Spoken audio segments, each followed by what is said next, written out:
First of all এক বাচ্চার বাপ উনি, তাই উনি নেভির ক্যাপ্টেন হোক কিংবা সামান্য অফিসার, তাতে আমার বিন্দু মাত্র কিচ্ছু যায় আসে না। আমি কিছুতেই ওনাকে বিয়ে করতে পারবো না। তৃষা তীব্র চিৎকারে কথাগুলো বললেও ঘরের অন্য দুই সদস্যের মধ্যে বিশেষ কোনো বিকার দেখা গেল না।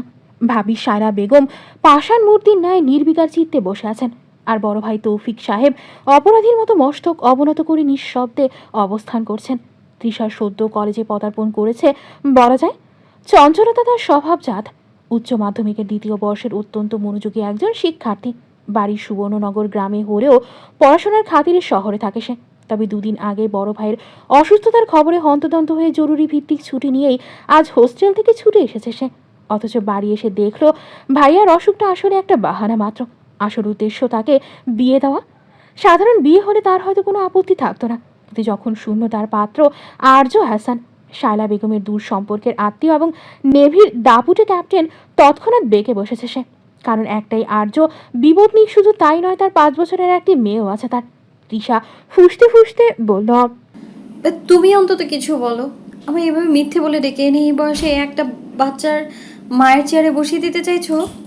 শায়লা বেগম এবার মুখ খুললেন, গলার স্বর তীক্ষ্ণ করে বললেন, অনেক তো হলো, বাবা মা মরা, ননদকে নিজের মেয়ের মতো আগলে রেখেছি। এখন আমাদের ঘাড়ে বসে আর কতদিন খাবি? ভালো পাত্র পেয়েছি তাই সম্বন্ধ করেছি। তোর ভালোর জন্যই বলছি তৃষা, জেদ করিস না। ভাবির মুখের এই কর্কশ কথাগুলো তৃষার বুকে তীরের মতো বিঁধল। নিজের ভাইকেও আজ কেমন যেন অচেনা মনে হচ্ছে তার। তৌফিক সাহেব দীর্ঘশ্বাস ফেলে বললেন, তিশা, আর্য মানুষ হিসাবে খুব ভালো। তোর ভবিষ্যৎ সুরক্ষিত হবে রে বোন। আমার আর জেদ করিস না। তৃষা বরাবরই বড্ড একঘয়ে। জেদ আর ক্রোধে প্রকম্পিত কণ্ঠে সে বলল, আমার ভবিষ্যৎ নিয়ে তোমাদের চিন্তা করা লাগবে না ভাইয়া।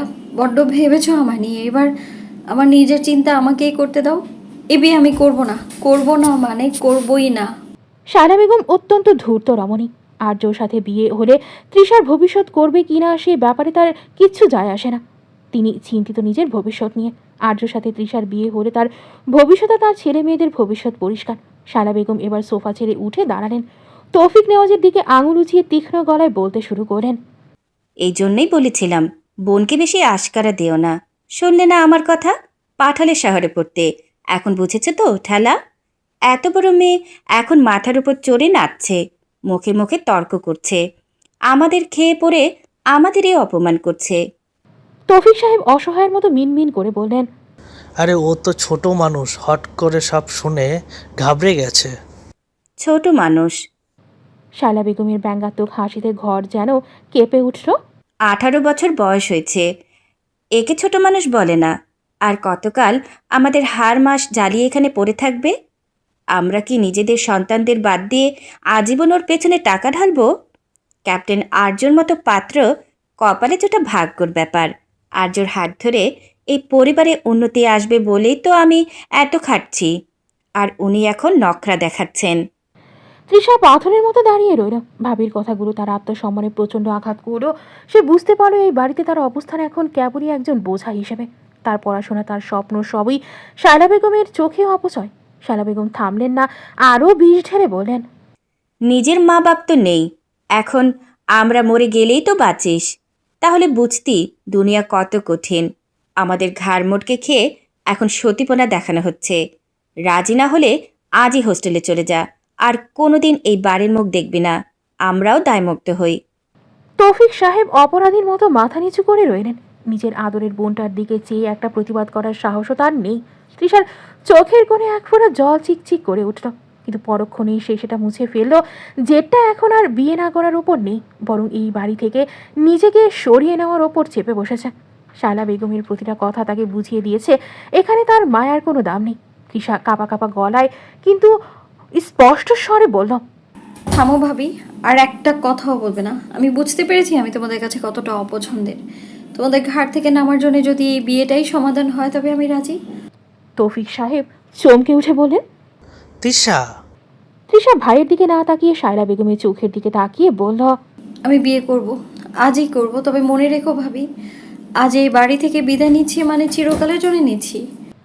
শায়লা বেগমের মুখে এক পৈশাচিক জয়ের হাসি ফুটে উঠল। তিনি ব্যস্ত হয়ে বললেন, এই তো লক্ষ্মীমের মতো কথা। ঈশার বাবা, যাও আয়শা কাকিমাদের খবর দাও, ওরা তো আজই আসতে চেয়েছিল। আর কাজী সাহেবকেও বলে রাখো, আজ রাতে শুভ কাজটা সেরে ফেলি। তৃষা ধীর পায়ে নিজের ঘরের দিকে হেঁটে গেল। অথচ তার চঞ্চল মনটা আজ নিথর হয়ে গেছে। যার সাথে জীবন শুরু হতে যাচ্ছে তার প্রতি কোনো ভালোবাসা নেই, নেই কোনো আগ্রহ। আছে কেবল এক বুক অভিমান আর নিরুপায় হয়ে মেনে নেওয়া এক নিয়তি। পৌষের শেষ প্রহর আসন্ন। দিবালোক ম্লান হয়ে আসতে ছায়া বিস্তার দীর্ঘতর হয়েছে। আকাশ প্রান্তে গোধূলির রাঙা আভা যেন কোনো এক বিদায় ব্যথার করুণ রাগিনী আলাপ করছে। নীল দিগন্ত কমলা রঙে রঞ্জিত আর্যদের গাড়িটা এসে থামল সুবর্ণনগর গ্রামের শান্ত প্রান্তর চিরে এক সুদৃশ্য অট্টালিকার সম্মুখে। বাড়িটা 2 তলা বিশিষ্ট। ওপরে তৃণ সবুজ রঙের টিনের ছাউনি, যা শহুরে মানুষদের কাছে টিন শেড হিসেবে পরিচিত। চারিদিকের পরিপাটি বাগান আর কারুকার্যময় স্থাপত্য বলে দেয় এই পরিবারটি কেবল বিত্তবানই নয়, যথেষ্ট রুচিবোধ সম্পন্ন। গাড়ির ভেতরে ক্যাপ্টেন আর্য হাসানের মুখচ্ছবি শ্রাবণের মেঘাচ্ছন্ন আকাশের মতো গম্ভীর। লড়াটে চিন্তার সূক্ষ্ম রেখা এই পরিণয়ে তার বিন্দুমাত্র অভিপ্রায় ছিল না, বরং এক প্রকার বাধ্য হয়ে সে আজ এখানে উপস্থিত, যার জন্য নিজের পরিবারের সঙ্গে সম্পর্ক ছিন্ন করে চলে আসা সেই সহধর্মিনী দেওয়া ধোকার পর তার জগৎটা লণ্ডভণ্ড হয়ে গেছে। বিশেষ করে তার 5 বছরের মেয়েটি, যার কথা একটাবারও ভাবেনি, মানব মানবীটি সেই চঞ্চলা প্রজাপতিটি এখন এক বিষণ্ণ ছায়ায় পরিণত হয়েছে। বাবার সান্নিধ্যে ছাড়া সে এক মুহূর্তে স্থির থাকতে পারে না, এমনকি কক্ষের বাইরে পর্যন্ত পা বাড়ায় না। অথচ পেশার তাগিদে আর্যকে দিনের অধিকাংশ সময় সমুদ্রের নোনা জলে আর রণতরীর ব্যস্ততায় অতিবাহিত করতে হয়। প্রাণ প্রিয়তমা স্ত্রী হিসেবে স্বীকৃতি দেওয়ার কালনাগিনীর সেই প্রতারণার বছরখানেক অতিক্রম হলেও আজও আর্যর জগৎটাও বড্ড অগোছালো। তার উপর মাতৃহীনা ছোট্ট মেয়েটি তার চোখের মণি। মেয়েটির সামান্য কষ্ট সহ্য করা সম্ভব নয় আর্যর পক্ষে। তাই বিয়েতে বিন্দুমাত্র ইচ্ছে না থাকলেও শুধু মেয়ের মুখের দিকে তাকিয়ে চাচির কথায় রাজি হয়েছে সে। গাড়ি থেকে নামার আগে আর্য একবার নিজের মনেই দীর্ঘশ্বাস ফেলল। নীল দিগন্তের কমলাভ আভা তখন ক্রমশ গাঢ় অন্ধকারে নীল হতে শুরু করেছে। তৌফিক সাহেব গাড়ির শব্দ পেতে ব্যস্ত সমস্ত হয়ে বাড়ির সদর দরজা দিয়ে বেরিয়ে এলেন। মুখে মেকির হাসির রেখা থাকলেও বৃষ্টিতে অপরাধবোধের ছায়া। শায়লা বেগমের ভেতর থেকে উৎসুক নয়নে তাকিয়ে আছেন, তার আকাঙ্ক্ষার সিদ্ধি বুঝি এই মুহূর্তেই হতে চলেছে। অন্দরমহলে তৃষার শয়ন কক্ষে তখন কৃত্রিম উৎসবের আয়োজন চলছে। বাতাসের আর্দ্রতায় পৌষের হাড় কাঁপানো শীতের চেয়েও বেশি অনুভূত হচ্ছে এক থমথমে নীরবতা। তৃষার ছোটবেলার 2 সখী ওহি আর সিয়া তাকে বিবাহের সাজে সাজাতে ব্যস্ত। পাহাড় চঞ্চল মেয়েদের স্বভাব সুলভ কৌতূহল আর হাসাহাসি আজ যেন তৃষার কানে তপ্ত বারের মতো বিচ্ছে। ওহি ওর চুলে ফুল গুজতে গেল, তৃষা ঝটকা দিয়ে মাথাটা সরিয়ে নিল। ওহি মুখ ছোট করে বলল, আরে তৃষা, অন্তত একটু তো হাস।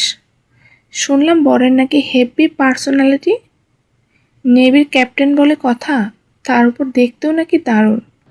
তৃষা আয়নার দিকে তাকিয়ে একটা তাচ্ছিলের হাসি হাসতো, বলল, পার্সোনালিটি কি ধুয়ে খাবো আমি? ফার্স্ট অফ অল উনি এক বাচ্চার বাপ। তোদের কাছে এটা দারুণ মনে হতে পারে, বাট আমার কাছে এটা জাস্ট একটা ট্র্যাপ। এতই যখন পছন্দ, জানা নিজে গিয়ে বিয়ে করে নে। কে মানা করেছে?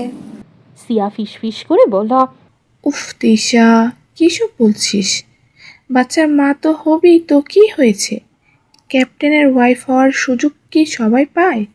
আর এমনিতেও তো তোর তো বাচ্চা অনেক পছন্দ। এটা ওয়াইফ না, সেকেন্ড ওয়াইফ সিয়া। আর সেকেন্ড ওয়াইফ হওয়ার আমার কোনো শখ কোনো কালেই ছিল না। আর এটা ঠিক যে আমার বাচ্চা অনেক পছন্দ, কিন্তু তাই বলে অন্যের বাচ্চার মা? নিজের পড়াশোনা, ক্যারিয়ার সব বিসর্জন দিয়ে আমি অন্যের বাচ্চার ন্যানি হতে যাব কোন দুঃখে? তৃষার প্রত্যুত্তরে ওহি সিয়া রীতিমতো চুপসে গিয়েছে। তবে তৃষা দমেনি, আরও কিছু কড়া কথা শোনানোর জন্য তৈরি হচ্ছে সে। ঠিক তখনই ঘরে ঢুকলেন শায়লা বেগম। তৃষার তেরা উত্তর কথাগুলো ওনার কানে গেছে। তিনি কপালে ভাঁজ ফেলে বললেন, তো ড্রামা কি শেষ হবে না তৃষা? বাইরে গেস্টরা এসে বসে আছে, আর তুই এখানে ফ্রেন্ডের সাথে সিন ক্রিয়েট করছিস? তৃষা উঠে দাঁড়ালো। পরনের শাড়িটা যেন ওর কাছে একটা বোঝা। ও ভাবির চোখের দিকে তাকিয়ে সরাসরি বলল, সিনক্রেট আমি করছি না ভাবি, তোমরা করেছো। যে নাটকটা শুরু করেছো সেটার শেষ দেখার জন্যই তো এখানে বসে আছি আমি। চলো, কোথায় যেতে হবে? শায়লা বেগম মনে মনে রেগে গেলেও এখন তা দেখলেন না, কারণ আজকের রাতটা পার করতে পারলে ওনার আপদ বিদায় হবে। তিনি তৃষার হাত ধরে একরকম টেনে নিয়ে যেতে যেতে বললেন, এই তেজটা যেন বাসর ঘরেও থাকে, তখন বুঝবি দুনিয়া কত কঠিন। আমি না হয় বুঝবো দুনিয়াটা কঠিন কতটা, তবে তোমার নিজেরও তো কিন্তু একটা মেয়ে আছে ভাবি, তাকেও এইভাবে জীবনের বাস্তবতা শেখাবে তো। সায়রা বেগম ক্রোধিত দৃষ্টিতে তাকালো তৃষার দিকে। তৃষা জবাবে বাঁকা হাসল শুধু, অতপর নিজেই নেমে গেল নিচের তলার উদ্দেশ্যে একা একাই। বৈঠকখানায় এক ভারী স্তব্ধতা। মাঝখানে একটা কারুকার্য করা পর্দা টানানো হয়েছে। একপাশে পুরুষদের মজলিস, অন্য পাশে অন্দরমহল। পর্দার ওই পাশে আর্য হাসান পাথরের মূর্তির মতো বসে আছে। তার পরনের সাদা ফরমাল শার্ট আর চোখে মুখে এক বিষণ্ণ গাম্ভীর্য। আর পর্দার ওপাশে ক্রোধিত তৃষা। কাজী সাহেব গম্ভীর গলায় তৌফিক সাহেবকে উদ্দেশ্য করে, বাবার নাম তো মরহুম আহমেদ নেওয়াজ, তা আপনি কি কন্যার অভিভাবক? তৌফিক সাহেব মাথা নাড়লেন। কাজী সাহেব এবার তৃষার উদ্দেশ্যে পর্দার আড়াল থেকে বলেন। তৃষা কয়েক সেকেন্ড চুপ করে রইল। ঘরের প্রতিটি মানুষ তখন নিঃশ্বাস বন্ধ করে আছে। তৃষার মনে হচ্ছিল এই কবুল শব্দটা তার সমস্ত স্বপ্নের সমাধি। কিন্তু সায়রা বেগমের সেই বিষাক্ত কথাগুলো তার কানে বাজতে এসে চোয়ার শক্ত করে নিল। অত্যন্ত নির্লিপ্ত আর শীতল কণ্ঠে সে শুধু বলল, কবুল। তিনবার এই শব্দের উচ্চারণে ঘর ভর্তি মানুষের মধ্যে একটা স্বস্তির নিঃশ্বাস পড়ল। কাজী সাহেব এবার খাতাটা নিয়ে পর্দার উপাশে আর্যর কাছে গেলেন। সেখানে সাক্ষীদের সামনে তিনি একইভাবে প্রশ্ন করেন, জনাব, আপনি কি সাক্ষীগণের উপস্থিতিতে তিশা নেওয়াজকে 5 লক্ষ টাকা মোহর সাপেক্ষে নিজের স্ত্রী হিসেবে গ্রহণ করতে রাজি আছেন? আপনি 3বার বলুন কবুল। আর্যর কণ্ঠে যেন কোনো আবেগ নেই, যেন সে কোনো অফিসিয়াল ডকুমেন্ট সই করছে। একদম নিরেট গলায় সেই 3বার উচ্চারণ করল, কবুল। বিয়ে সম্পূর্ণ হতেই কাজী সাহেব হাত তুললেন মোনাজাতের জন্য। তৌফিক সাহেব ফুপিয়ে কেঁদে উঠছেন। মোনাজাতের সেই করুণ সুর আর আমিন ধ্বনিতে ঘরটা ভারী হয়ে উঠল। সবাই যখন নতুন দম্পতির সুখের জন্য দোয়া করছিল, তৃষা তখন মনে মনে তাচ্ছিলের হাসি হাসছে। যে সম্পর্কের ভিত্তি হলো জেদ আর অবজ্ঞা, সেখানে সুখ আসবে কোথা থেকে? মোনাজাত শেষ হতেই সায়রা বেগম ব্যস্ত হয়ে পড়লেন মিষ্টি বিতরণে। আর্যর কাকিমা তৃষার চিবুক ছুঁয়ে দোয়া করেন। অতপর সকলে উপস্থিত হলো আর্যর কাছে। বিয়ে শেষে বরকনে দেখা হবার মুহূর্ত এটি। যেহেতু তারা একে অপরকে আগে কখনো দেখেনি, তাই এই মুহূর্তে দেখা করানোর জন্য তৎপর সকলে। আর্যর কাকি হামিদা বেগম তখন থেকে তাড়া দিচ্ছেন আর্যকে, কিন্তু অপর পক্ষকে দেখার বিন্দুমাত্র ইচ্ছে নেই আর্যর, তাই উঠে উঠছে না সে। তবে এবার আর রক্ষে হলো না। তৌফিক সাহেব নিজেই আসলেন বোন জামাইয়ের কাছে। তার সম্মান রক্ষাতে আর্য ইচ্ছে না থাকা সত্ত্বেও উঠে দাঁড়ালো। সুঠাম দেহের অধিকারী আর্য, তবে বিয়ের পাত্র হলেও তার পরনে নেই কোনো পাঞ্জাবি। গতানুগতিক পোশাকে আবৃত তার দেহ। চৌকস মুখাবয়বে বিরক্তি স্পষ্ট। পর্দা সরিয়ে অপর পাশে যাওয়ার আগেই হঠাৎ পকেটে থাকা ফোনটা তীব্র শব্দে বেজে উঠল। এই অসময়ে ফোনের এই কর্কশ আওয়াজে উপস্থিত সবাই চমকে উঠলেন। আর্যর ভ্রু কুঁচকে গেল। ফোনের স্ক্রিনে হেডকোয়ার্টার্স লেখাটা ভেসে উঠতেই তার পেশাদার সত্তা সজাগ হয়ে উঠল। মুহূর্তেই তার চোয়াল শক্ত হয়ে গেল। উপস্থিত সবার দিকে একবার দৃষ্টিপাত করে সে ফোনটা কানে তুলল। ওপাশ থেকে ভেসে আসা জরুরি নির্দেশ শুনে আর্যর কণ্ঠস্বর বদলে গেল। সে অত্যন্ত গম্ভীর আর সংক্ষেপে বলল, Yes, sir. I understand. I'm on my way. ফোনটা পকেটে রেখে সে তৌসিফ সাহেবের দিকে তাকালো। তার কণ্ঠে এখন আর জামাতার মোলায়ম ভাব নেই, বরং কমান্ডিং অফিসারের দৃঢ়তা। সে বলল, তৌফিক সাহেব, আমি অত্যন্ত দুঃখিত। নেভাল হেডকোয়ার্টার থেকে জরুরি তলব এসেছে। সাগরের প্রতিকূল পরিস্থিতি, আমাকে এখনই জয়েন করতে হবে। সায়রা বেগম আকাশ থেকে বলেন, বলেন কি? এই তো মাত্র কবুল বললেন, এখনই চলে যাবেন? অন্তত মিষ্টি মুখটা। আর্য তাকে থামিয়ে দিয়ে শান্ত কিন্তু শীতল কণ্ঠে বলল, ডিউটি ফার্স্ট। দেশের জরুরি অবস্থায় মিষ্টি খাওয়ার অবকাশ আমার নেই। আমি চলে যাচ্ছি, বাদবাকি সবাই কাকির সঙ্গে চলে যাবে। নীলিত কণ্ঠে কথাগুলো এক নাগারে বলেই সকলের উদ্দেশ্যে সালাম দিয়ে সেখান থেকে প্রস্থান করল আর্য। উদ্দেশ্য মেয়ের সঙ্গে একটিবার দেখা করা, তাই সদ্য বিবাহিত রমণীকে দেখা বা বিবাহের কোনো কাজকর্ম সম্পূর্ণ করার পিছুটার রইল না তার। সকলের অবাক দৃষ্টিতে এক প্রকার অবজ্ঞা করেই বেরিয়ে গেল বিয়ের মজলিস হতে। ব্যস্ততম রাজধানীর যান্ত্রিক কোলাহলে ঠিক মাঝখানে যেন এক টুকরো স্নিগ্ধ শান্তির আশ্রয় আর্যের সুখনির। সুইচ্ছ দালান কোঠার ভিড়ে আর্য হাসানের এই ফ্ল্যাটটি একেবারেই ভিন্ন। একসময় এখানে আর্যর জীবনের পূর্ণতা ছিল। ছিল প্রিয় অর্ধাঙ্গিনী আর ছোট্ট মেয়েকে নিয়ে একটা সুন্দর ছোট্ট সংসার। কিন্তু মহাকালের অমোঘ নিয়মে আজ সেই সব ছায়া বিলীন হয়েছে। বর্তমানে এই বিশাল অট্টালিকার অধিপতি একমাত্র আর্য, আর তার একমাত্র ধ্রুবতারা তার 5 বছরের মাতৃহীনা কন্যা। আর্যর আত্মীয় পরিজনদের বাস শহরের অন্য প্রান্তে। কাকিমা কিংবা অন্য চাচিরা কালে ভদ্রে এলেও এই গৃহের প্রতিটি কোণ যেন আর্যর গম্ভীর ব্যক্তির আর নির্জনতার সাক্ষ্য দেয়। তবে আজ পরিস্থিতি ভিন্ন। শুভ বিবাহ উপলক্ষে নিস্তব্ধই পুরীতে প্রাণের স্পন্দন জেগেছে। আত্মীয় স্বজনদের কলকাকলিতে ঘর আজ মুখরিত। তবে আত্মীয় বলতেও গুটি কয়েকজন। আর্যের কিছু কাজিরা, চাচা চাচি, তবে আর্যর বাবা মা সম্পর্কে এখনো কিছু খোলাসা হয়নি তৃষার সম্মুখে। তৃষারা এসে পৌঁছেছে একদিন বাদে সন্ধ্যার কিছুটা পর। ঘড়ির কাঁটা এখন রাত 8:10 ঘরে। তৃষা লক্ষ্য করলো বাড়িটা অদ্ভুত রকমের সুন্দর। যদিও বিরক্তি আর অভিমানে তার দৃষ্টি অবনত, তবুও যতবার সে চোখ মেলেছে ততবারই অনুভব করেছে গাম্ভীর্যের মোড়কে আবৃত থাকলেও এই গৃহের আনাচে কানাচে এক অনাবিল প্রশান্তি বিরাজমান। তবে একটি বিষয় তৃষাকে বড্ড অবাক করছে, ড্রয়িং রুম থেকে শুরু করে করিডোর কোথাও আর্যর কোনো আলোকচিত্র নেই। সাধারণত মানুষের বসার ঘরে কত শত স্মৃতি সাজানো থাকে, অথচ এই বাড়িতে আর্য যেন এক অদৃশ্য ছায়া। দেয়াল জুড়ে কেবল সমুদ্রের উত্তাল ঢেউ আর দিগন্তের ছবি, যেন এই বাড়ির অধিপতি নিজেকে লোকচক্ষুর অন্তরালে রাখতেই বেশি স্বাচ্ছন্দ্য বোধ করেন। হামিদা বেগম তৃষার কাঁধে হাত রেখে মৃদু স্বরে বললেন, কি দেখছো মা? বাড়িটা বড্ড ফাঁকা ফাঁকা লাগছে তো। আর্য তো এমনই, নিজের কোনো ছবি ঘরে রাখে না, ওর দু চোখের বিষ। ও বলে স্মৃতি নাকি মনে রাখতে হয়, দেওয়ালে নয়। তৃষা মনে মনে ভাবল, স্মৃতি নাকি আমার অস্তিত্বহীন। তার বান্ধবীরা বলেছিল আর্যর হেভি পার্সোনালিটি, কিন্তু এই বাড়িতে পা দিয়ে তৃষার মনে হলো সে কোনো মানুষের ঘরে নয়, বরং এক রহস্যময় দুর্গে এসে প্রবেশ করেছে। তবে সামাজিকতার রক্ষার্থে মৃদু হেসে সে বলল, সমস্যা নেই আন্টি। হামিদা বেগম তৎক্ষণাৎ বাধা দিয়ে বললেন, আন্টি নয় মা, কাকিমা বলো আমায়। আমি আর্যর ছোট চাচি। ওর মার মৃত্যুর পর থেকেই ছেলেটা আমার কাছেই মানুষ হয়েছে। তৃষা প্রত্যুত্তরে মৃদু হাসল। হামিদা বেগম ফের বললেন, এখন থেকেই নিষ্প্রাণ বাড়িটা আবার প্রাণবন্ধ হয়ে দাঁড়িয়ে। কিন্তু তোমার মা পারবে তো সময়ের স্রোতে হাসি আনন্দ নীল হয়ে যা বাড়িটাকে পুনরায় হাস্যোজ্জ্বল করতে? কথাগুলো সংক্ষিপ্ত, তবে তার গভীরতা পড়তে পড়তে অনুভব করল তৃষা। হৃদয়ে হঠাৎ ও সূচনা হলো অযাচিত কম্পনে। সে জানে প্রতিশ্রুতি রক্ষা করা কতটা কষ্টসাধ্য, বিশেষত প্রতিশ্রুতি যদি হয় অপছন্দের কিছুকে ঘিরে। সে দিক বেদিক খুঁজে না পেয়ে হঠাৎ বলল, আমি একটু ওয়াশরুমে যেতে চাই কাকিমা। হামিদা বেগম বিচলিত হয়ে উঠলেন। তৎক্ষণাৎ পাশে থাকা মেয়ে সাবরিনাকে ডেকে বললেন, সাবু, ভাবিকে একটু ওয়াশরুমটা দেখিয়ে দাও তো। সাবরিনা আর মৃত্তিকা হামিদা বেগমের মেয়ে। সাবরিনা তৃষার বয়সী হলেও মৃত্তিকা বয়সে সামান্য ছোট। সাবরিনা সোফায় বসে চিপস খাচ্ছিল। মায়ের আদেশ পেতেই দ্রুত তৃষার হাত ধরে আন্তরিক কণ্ঠে বলল, চলো ভাবি। তৃষা হাফ ছেড়ে বাসল, যেন সে ভালো করে জানে ওয়াশরুম যাওয়াটা বাহানা মাত্র। তবুও মিথ্যা প্রতিশ্রুতি দিয়ে তা ভঙ্গ করার থেকে এই মিথ্যা বলে বাঁচা ঢের ভালো। রণতরীর পাদদেশে সুপ্রশস্ত আঙিনায় থেমে থেমে আসছে পাড়া জল কল্লোল গুলো দৃষ্টিকারে। কখনো তা নীলাভ বলে ঠাহর হয়, আবার পরক্ষণে তা ফেনিল শুভ্রতায় বিলীন হয়ে যায়। চকিতে দৃষ্টি ফেরালে বহুদূরে কোনো এক বন্য পক্ষীর অস্পষ্ট কায়া কুয়াশার চাদর ভেদ করে মিলিয়ে যেতে দেখা যায়। সময় গণনায় অতিবাহিত হয়েছে দিন 30। বিশাল এই আটলান্টিক মহাসাগরের হৃৎপিণ্ডে আর্যর রণতরীটি এখন এক নিঃশব্দ দ্বীপের মতো ভেসে চলেছে।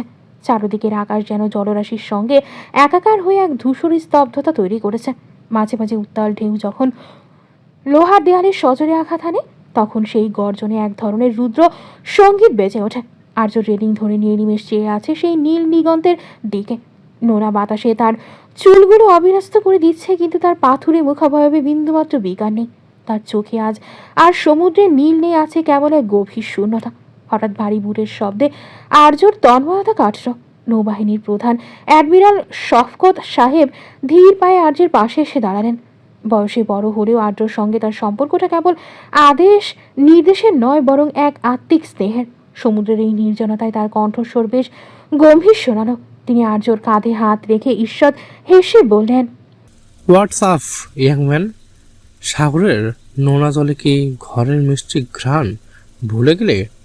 হেডকোয়ার্টারে থাকতে তো অনেক কথা শুনলাম, তা বিয়েটা কি?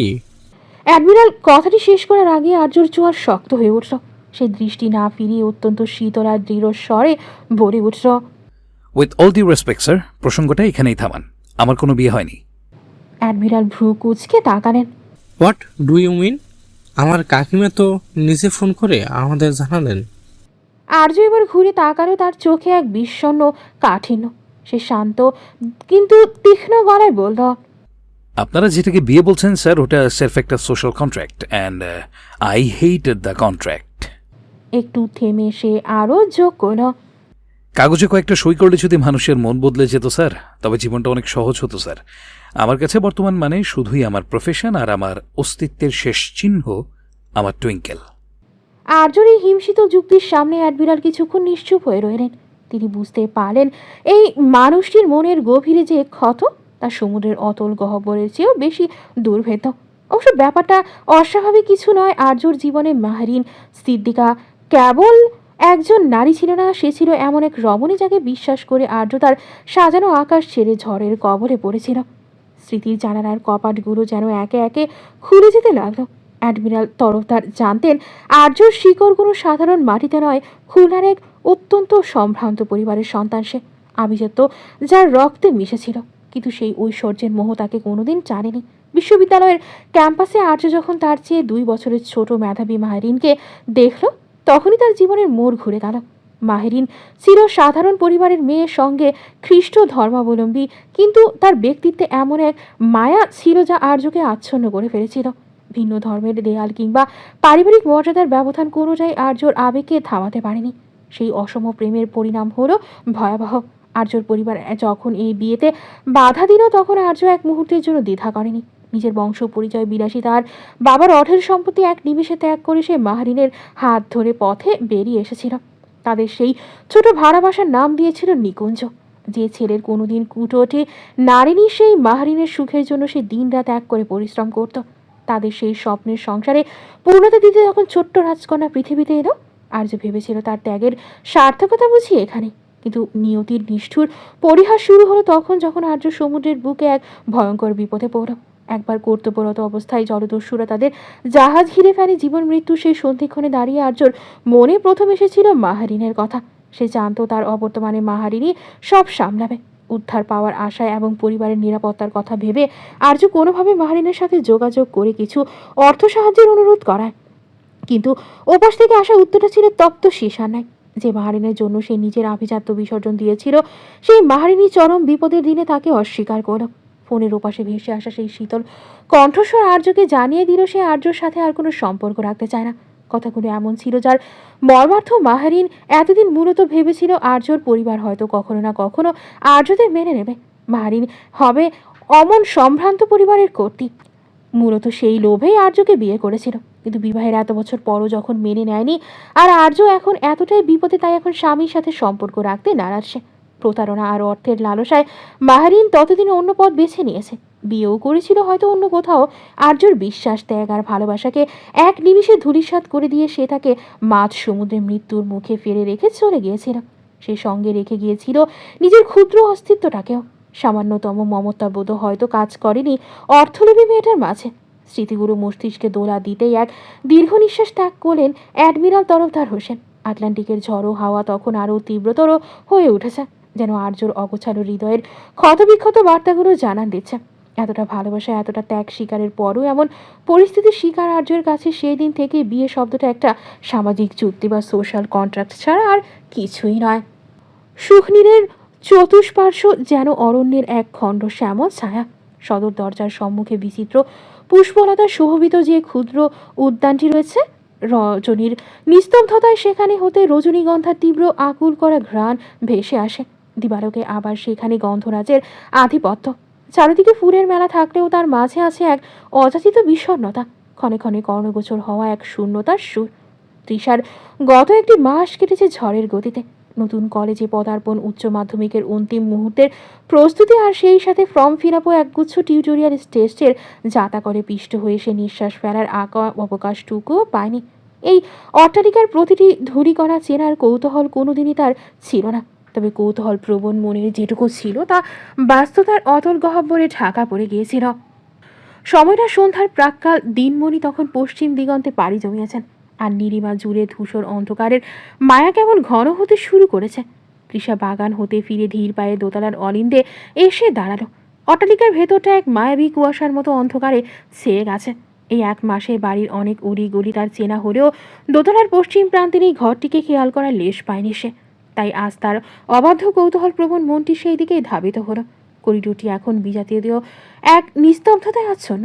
তৃষা দেখল কক্ষের কপাটটি আজ সামান্য ফাঁকা হয়ে আছে। ভেতর হতে এক অতি ক্ষীণ কম্পিত আলোক রেখা মেঝেতে আসছে পড়ছে। এক অজানা শঙ্কায় তৃষার হৃদস্পন্দন বেড়ে গেল। তবুও অজানাকে জানার দুর্নিবার আকাঙ্ক্ষায় সে কম্পিত হস্তে কপারটি আরও খানিকটা ছেড়ে দিল।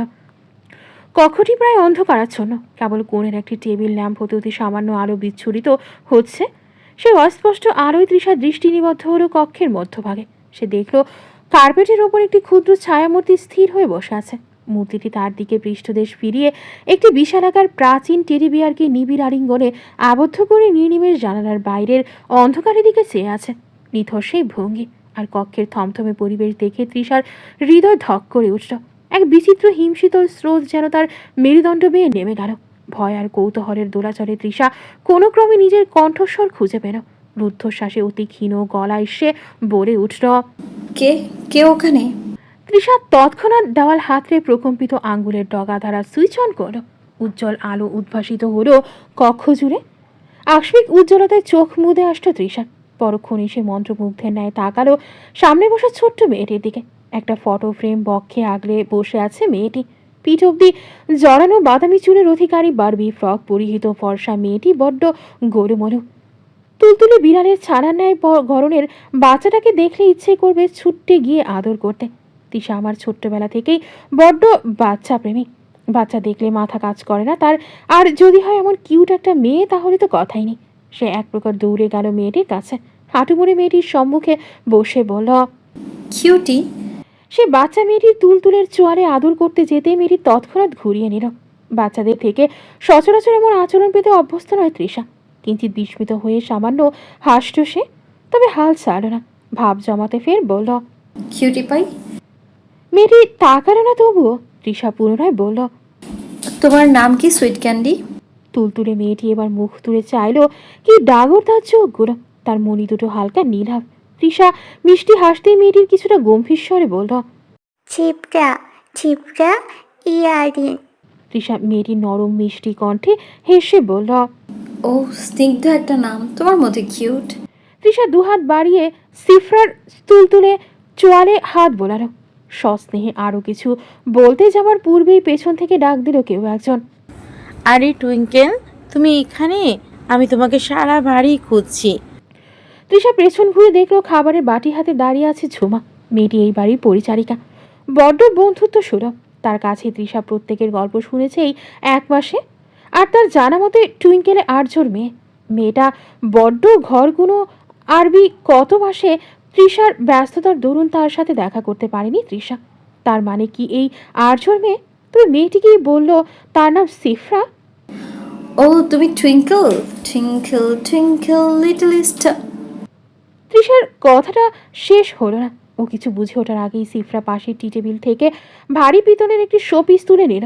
ঝুমা আর্তনাদ করে ওঠার আগেই সিফরার সজোরে শোপিসটি ছুঁড়ে মারল তৃষার কপাল লক্ষ্য করে। নিখুঁত নিশানায় সেটা তৃষার কপালে বিঁধল। একটা তীক্ষ্ণ যন্ত্রণায় তৃষার মাথাটা ঝিমঝিম করে উঠল। চোখের সামনে সব যেন অন্ধকার হয়ে আসছে। কপালে হাত দিতেই দেখলো আঙুলের ডগা বেয়ে উষ্ণ গাঢ় রক্ত গড়িয়ে পড়ছে। ঝুমা হাতের বাটিটা টেবিলের ওপর রেখেই ছুটে এলো। ভয়ে ফ্যাকাশে হয়ে যাওয়া গলায় চিৎকার করে উঠল, হাই খোদা, এ কি করলে টুইঙ্কেল মনি? এ কি কাণ্ড!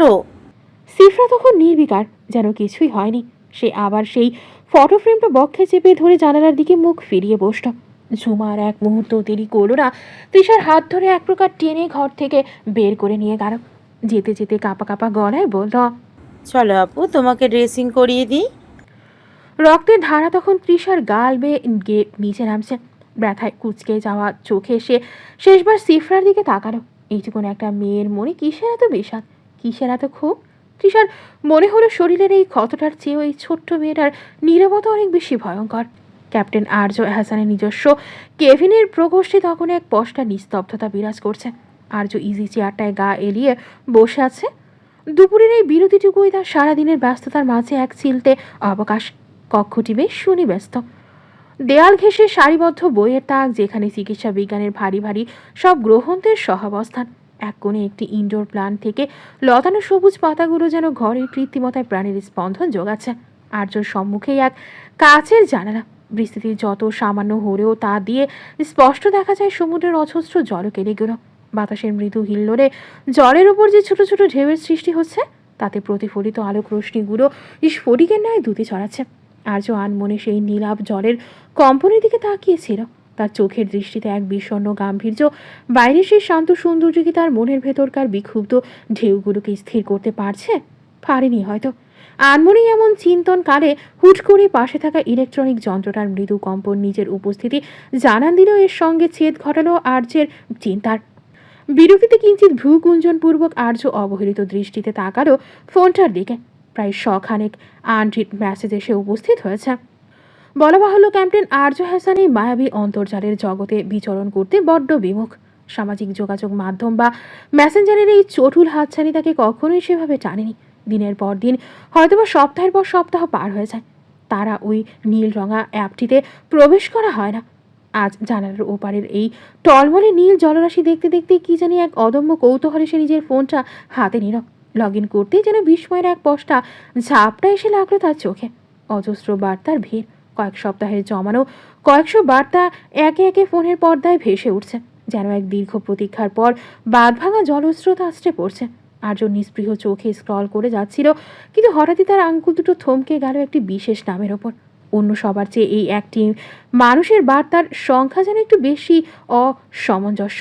শুধু বেশি নয়, বরং বলা চলে অকল্পনীয়। প্রায় 1000-এর ওপর না পড়া বার্তার পাহাড় জমে আছে এই একটি চ্যাট বক্সে। মেয়েটি যেন এক বিরামহীন কথক, যে প্রতিদিন আপন মনে নিজের কথাগুলো এখনে জমা করে রেখে গিয়েছে। আর্যের মতো গম্ভীর আর হিসেবে মানুষের মনও এবার কিঞ্চিত কৌতুকের উদয় হলো। সে ভ্রুকুচকে কি যেন ভাবলো, অথবা নিজের অজান্তেই এক বুক কৌতূহল আর সামান্য বিষয় নিয়ে আর্য সেই চ্যাটবক্সের অন্দরমহলে প্রবেশ করে। পর্দার উজ্জ্বল আলোয় ভেসে উঠল সেই মেয়েটির অজস্র না বলা প্রলাপের ভিড়। প্রথম মেসেজটা এমন: এই যে মিস্টার, আপনি নিজেকে কি মনে করেন? হ্যাঁ, অনেক দামি কেউ? যদিও আমার জন্য একটু স্পেশাল, তাই বলে এরকম করে মানুষকে ঝুলিয়ে রাখবেন? কতগুলো মেসেজ দিয়েছি আপনাকে, হ্যাঁ, একবারও রিপ্লাই তো দেননি, সিন করার প্রয়োজনও করেননি। Such a heartless person. But you know mister, আপনি যতদিন চিন্তা করবেন আমি ততদিনই আপনাকে এইভাবে মেসেজ দিতেই থাকবো। দেখি কতদিন সিন না করে পারেন। এরকমই হাজারটা মেসেজ জমা হয়েছে ইনবক্সে। অন্যদের কাছে এটা ইন্টারেস্টিং মনে হলেও ক্যাপ্টেন আর্যর মতো পেশাদারী ব্যক্তিত্বের কাছে নেহাতই ন্যাকামো হিসেবে গণ্য হয়েছে। তাই আর্য আর বাকিগুলো পড়লো না, এক প্রকার বিরক্তিতে ফোনটা ছুঁড়ে মারো বিছানায়। ড্রেসিং করা শেষ করে ঝুমা যখন তৃষার কপালে শেষ ব্যান্ডেজটা এঁটে দিল, তখন তৃষা পাথরের মূর্তির মতো নিশ্চুপ হয়ে আছে। কপালে চিনচিনে ব্যথায় মাঝে মধ্যেই দপদপিয়ে উঠছে, কিন্তু তার চেয়েও বড় দহন চলছে তৃষার মনে। এইটুকু একটা মেয়ে, অথচ তার দু চোখে কি গভীর হাহাকার। ঝুমা দীর্ঘশ্বাস ফেলে বিছানার চাদরটা ঠিক করতে করতে বলল, আপা, ব্যথাটা কি খুব বেশি হচ্ছে? একটু শুয়ে পড়েন দেখি। তৃষা উত্তর দিল না। সে তখনও শূন্য দৃষ্টিতে মেঝের দিকে তাকিয়েছিল। অবশেষে নিজের ভেতরকার কৌতূহলকে অবদমিত করতে ব্যর্থ হয়ে প্রশ্নাত্মক কণ্ঠে সে শুধালো, আচ্ছা ঝুমা, ওইটুকু একটা মিষ্টি মেয়ে এমন হিংস্র হয়ে উঠলো কেন বলো তো? আমি তো ওকে জাস্ট ভালোবেসে একটা নাম ধরে ডেকেছিলাম। টুইঙ্কেল আমার সাথে এমন কেন করলো? ঝুমার হাতের কাজ থেমে গেল। সে কয়েক মুহূর্ত স্থির হয়ে তৃষার জিজ্ঞাসু দৃষ্টির দিকে চেয়ে রইল। হঠাৎ এক বিষণ্ণ হাসি তার ঠোঁটের কোণে ফুটে উঠল। সে তৃষার পাশে বসে ধীর স্বরে বলতে শুরু করল, ও আসলে আগে এমন ছিল না আপু। আজকের এই চুপচাপ টুইঙ্কেলই ছিল বাড়ির প্রাণ। সারা বাড়ি ওর দুষ্টুমি আর হাসিতে মুখর হয়ে থাকতো। যে ছোট্ট ছোট্ট নীল চোখ দুটো দেখে আপনি আজ ভয় পেলেন, ওগুলো দিয়েই ও সবাইকে মায়ার জালে বেঁধে রাখতো, ঠিক যেন আকাশ থেকে নেমে আসা কোনো ছোট্ট এক তারা। তৃষা উৎসুক হয়ে চাইল। ঝুমা বলতে লাগলো, ওর মা ওকে বড় ভালোবেসে লিটল স্টার বলে ডাকতেন। ওই নামটার সাথেই ওর মায়ের অস্তিত্ব জড়িয়ে আছে আপু। একটা দীর্ঘ নিঃশ্বাস বেরিয়ে গেল ঝুমার বক্ষ বেরিয়ে। আবারও বলতে শুরু করল, কিন্তু বছরখানেক আগে সেই মা নামক ডাইনিকটা ওকে ফেলে রেখে আর্য ভাইয়াকে ধোকা দিয়ে এক বুইড়া বেডার সাথে বিয়ে করে চলে গেল। মিষ্টি টুইঙ্কেলটাও যেন বদলে গেল। হঠাৎ করেই হাসি খুশি চঞ্চল মেয়েটা পাথরের মতো শক্ত হয়ে গেল। এখন কেউ ওকে ওই নামে ডাকলে ওর মায়ের বিরহ সইতে পারে না ও। মনে হয় কেউ ওর বুকের ভিতরে সেই দগদগে ঘাটাও উপড়ে দিচ্ছে। সেই থেকেই ও ঘরকুনো হয়ে গেছে, কাউকে সহ্য করতে পারে না। আজকের এই আঘাতটা আসলে তোমাকে নয় আপু, ওর ভেতরের ওই অসহ্য যন্ত্রণাটাকেই বাইরে ছুড়ে দিয়েছে। তৃষা শূন্য আর স্তব্ধ হয়ে রইল। সিফরার ওই রুক্ষ আচরণের আড়ালে যে এত বড় এক শূন্যতা লুকিয়ে আছে তা সে কল্পনাও করতে পারেনি। মেয়েটার ওই ফর্সা গুরুমুরু মুখটা তৃষার চোখের সামনে আবার ভেসে উঠল। তবে এবার আর বারবি ডলের মতো নয়, বরং এক ডাইনি মায়ের একাকী রাজকন্যার মতো। পরদিন সকালবেলা ভোরের আলো সবে কিঞ্চিত পরিসরে ফুটতে শুরু করেছে। সারা রাত এক দীর্ঘ চিন্তা আর কপালের চিনচিন সেই ব্যথার দরুন প্রায় এক প্রকার নির্ঘুম কেটেছে তৃষার। তাই ভোরবেলাতেই চোখটা লেগে এসেছিল। সবে ঠিক তখনই বিকট শব্দে তন্দ্রা টুটল তার। বিরক্তিতে ভ্রুকুটি পূর্বক দৃষ্টিতে সে বালিশের পাশে হাতে ফোনটা তুলে নিল। সে স্ক্রিনে তাকিয়ে দেখল তার প্রাণীর সখী মেহসানার কল। এই অসময়ে মেহসানার ফোন মানেই কোনো না কোনো জরুরি হাহাকার অথবা নিছক পাগলামি। তৃষার চোখের পাতা কোনো রকম মেলে ফোনটা রিসিভ করতে ওপাশ থেকে মেহসানার উত্তেজিত কণ্ঠ ভেসে এলো।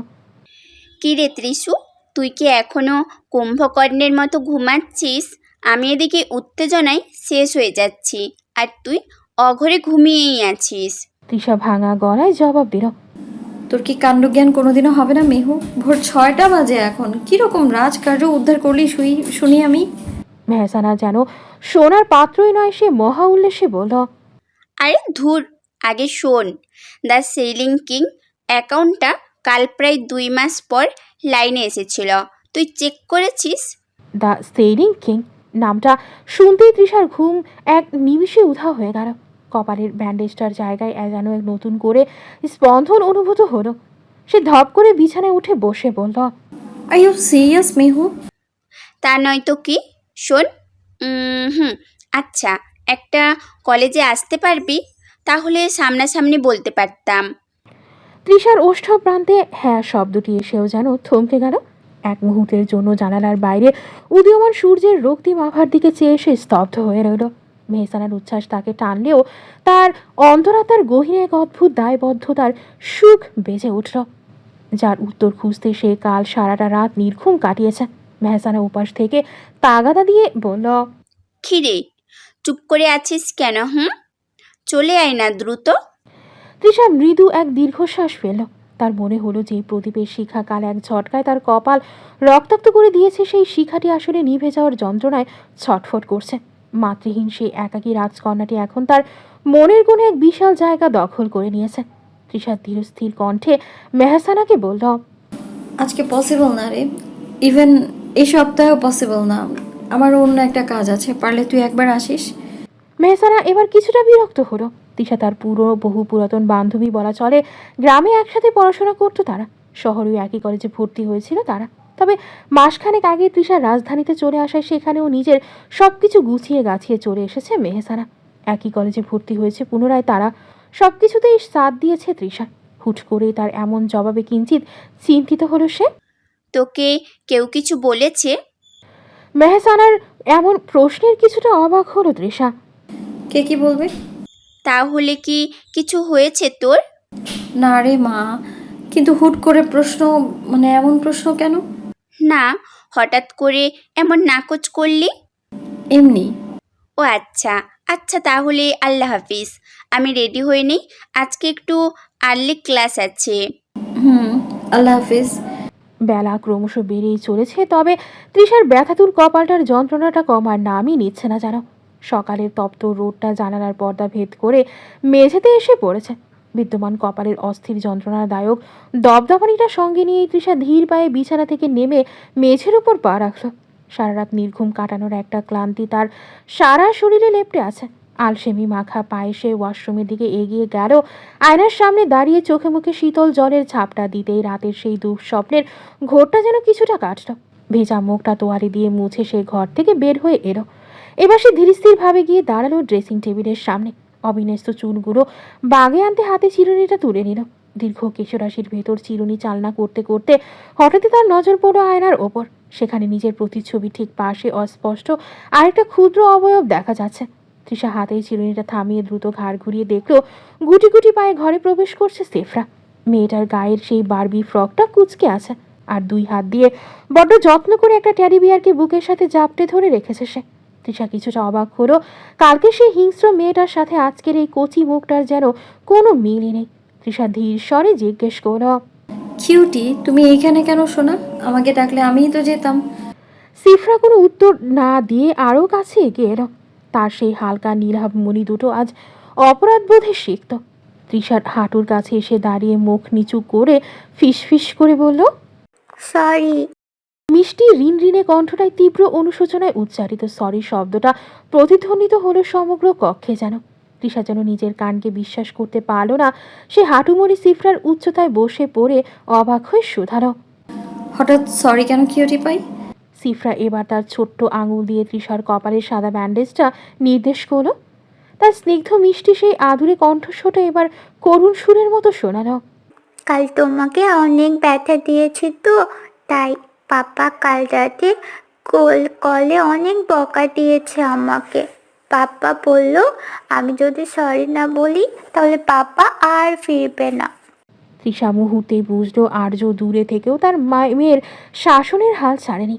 সিফরার ওই কচি গলায় পাপা ডাকটা আর চোখে ছলছল করা জল দেখে তৃষার বুকের ভেতরটা হু হু করে উঠল। সে আলতো করে সিফরার নরম চোয়ালে হাত রেখে বলল, তুমি পাপাকে বলে দিও কিউটি পাই, আমি একদম রাগ করিনি। আর তুমি যদি আমার বন্ধু হও তবে তো ব্যথাই থাকবে না আর কোনো। সিফরা এবার নীলাভ চোখের এক আদুরে দৃষ্টি মেরে তৃষার মুখের দিকে চাইল। এই যেন এক অদ্ভুত নীরবতা, যেখানে কয়েক মুহূর্তের জন্য স্থবির হয়ে গেল মহাকাল। এই প্রথমবার সিফরা তার ছোট্ট পবিত্র হৃদয়ের সমস্ত আগল খুলে দিয়ে তৃষাকে পূর্ণ দৃষ্টিতে দেখল। সে দেখল যে মানুষটাকে সে কাল আঘাত করেছে তার চোখে একটুও ক্রোধ নেই, বরং সেখানে বয়ে যাচ্ছে মমতার এক ফল্গু ধারা। তৃষাও মন্ত্রমুগ্ধ হয়ে দেখতে লাগলো সিফরাকে।